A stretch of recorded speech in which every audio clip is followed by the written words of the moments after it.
you? What the is wrong with you? How the do you stupid name? You just called him a liar, saying you don't have a black wife and black children. You call him a liar?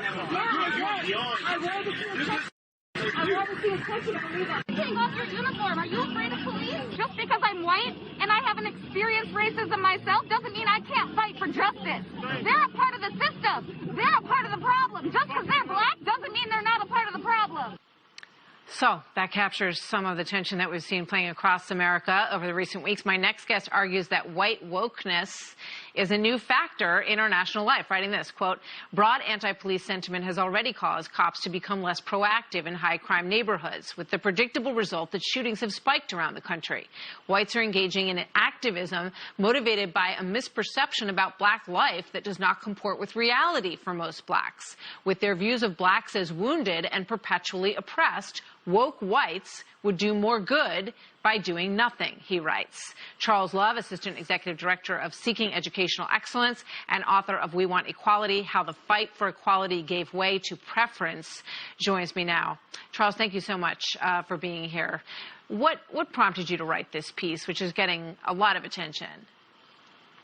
Well, thanks for having me. I thought it was important because we all saw, you played some clips, we saw what was going on. Yeah. And I like to assume positive intent. So I would assume that people really do care. But I hear very little on solutions. And I saw that this movement, as it went along and the days progressed, it became more and more white each day.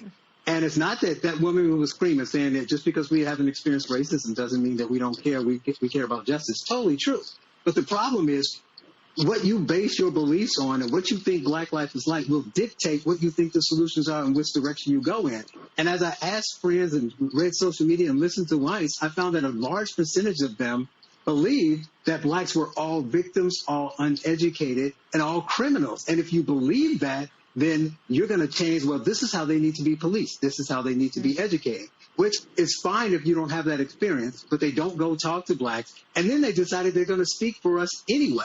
So that was the reason why I wrote the piece, was to say that your wokeness is not going to, when Julianne Moore, for instance, I heard the Take Responsibility video, said that blacks are being slaughtered in the streets and that they're being slaughtered in their homes. We knew what they meant. We knew they're talking about Breonna Taylor. And no matter what you think about that, and that was a travesty, and you think it's wrong, that's one person. You can't take 42 million people and say they're all, weak and victims because of that. And I think that there's solutions and the things that the reforms could be happening and things of that nature, but you have to have the right premise. Here's the Julianne Moore and others video that you just mentioned. Let's play that.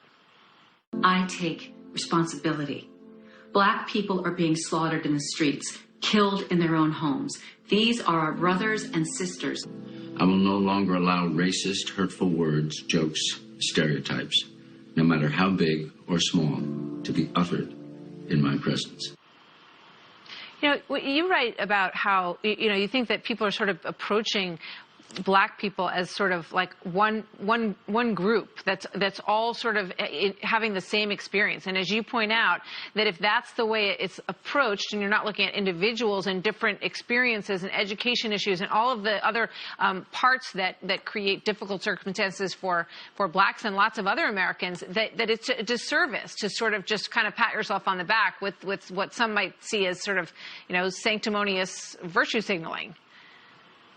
Right, and it also doesn't make sense. So what you get is these weak, empty gestures like, well, we're going to give Nike, we're going to give all of our employees a paid holiday. Well, most of your employees are white, so you're not affecting black people. And then in 3 years, it's going to turn into Cinco de Mayo, which is just going to be a drinking holiday that Mexicans don't even celebrate. What you need to do is focus on solutions. That's fine. And plenty in the black community need help. And things are disproportionate. But it's still a small number.